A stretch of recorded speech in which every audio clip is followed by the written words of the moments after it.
Le jeûne, c'est pas pour moi, là. Moi, il faut que je mange aux 2-3 heures, sinon j'ai vraiment pas d'énergie. Donc, deux choses.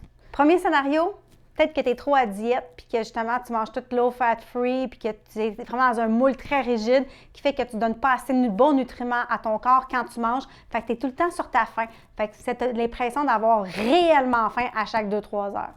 Autre scénario, c'est que tu es accro aux glucides. Tu manges beaucoup, beaucoup trop de glucides, beaucoup trop de sucre dans ta journée qui fait que tu es continuellement en train de crasher. Fait que tu fais le roller coaster, la montagne russe de up and down. Et quand tu descends vers le bas, mais qu'est-ce que ça dit? Ça envoie un signal à ton cerveau en disant « Hey, j'ai faim ». Non, mais si je jeûne, là, je vais perdre la masse musculaire. Tu as peur de perdre de la masse musculaire quand tu jeûnes, alors écoute ça. Premièrement, si tu veux activer ton hormone de croissance, je te conseille fortement d'aller faire un jeûne prolongé d'une 40aine d'heures et plus pour aller l'activer pour préserver ta masse musculaire. De deux, savais-tu que les bouillons d'os ont une quantité petite en termes de protéines? Donc, tu vas continuer pareil à aller nourrir ton corps sans même briser ton jeûne. Donc, les Keto S Pro de Prove It sont conçus exactement pour ça. La quantité de protéines, elle est tellement minime, on parle d'environ 6 grammes de protéines maximum. Et avec ça, il y a des kétones qui vont aller vraiment t'aider à aller avoir ton substrat énergétique pour faciliter ton jeûne sans perdre ta masse musculaire. Moi, j'aime ben trop manger pour faire un jeûne. Je te comprends.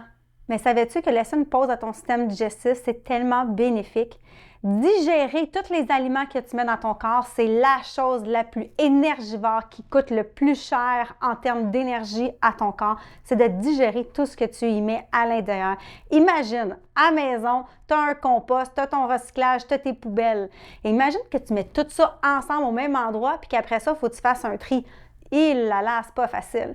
C'est ça que ton corps il fait en fait. C'est que lui, il veut aller tout trier qu'est-ce qui est bon, qu'est-ce qui est pas bon. Et ça, c'est très coûteux en termes d'énergie. Donc, laisser une pause à ton système digestif va tellement être bénéfique. Moi, je suis une vraie bébête à ça. Je serais jamais capable de faire un jeûne. Bien, évidemment, tu viens de le dire. Tu es accro au sucre. Est-ce que tu laisserais un cocaïnomane à continuer à consommer de la cocaïne? Alors, la réponse, c'est qu'il faut à un moment donné faire au moins une pause, aller vider toutes ces réserves-là que tu as à l'intérieur de toi. Et la meilleure façon de le faire d'une façon saine, c'est vraiment avec un processus de jeûne. Moi, je peux pas faire un jeûne. J'ai ben trop de dîners d'affaires. Bien, une fenêtre de jeûne, là, c'est une fenêtre où est-ce que tu t'abstiens de nourriture. Ça peut être placé n'importe où. Pas parce que tu vas faire un 16-8, il faut absolument que tu manges à telle heure. Au contraire, tu vas avoir la flexibilité métabolique et c'est pour ça que tu veux faire un jeûne. Fait en fait, si tu as un dîner d'affaires, tu pourrais partir ton jeûne pour après. Tu as juste à pas souper. Et après ça, pendant la nuit, on prolonge le jeûne. Le lendemain matin, tu pourrais très bien déjeuner ou même le prolonger encore. Ah, ben, j'avais pas vu ça de même. J'avoue, là, je t'ai éclairée, ça m'aide vraiment à mieux comprendre.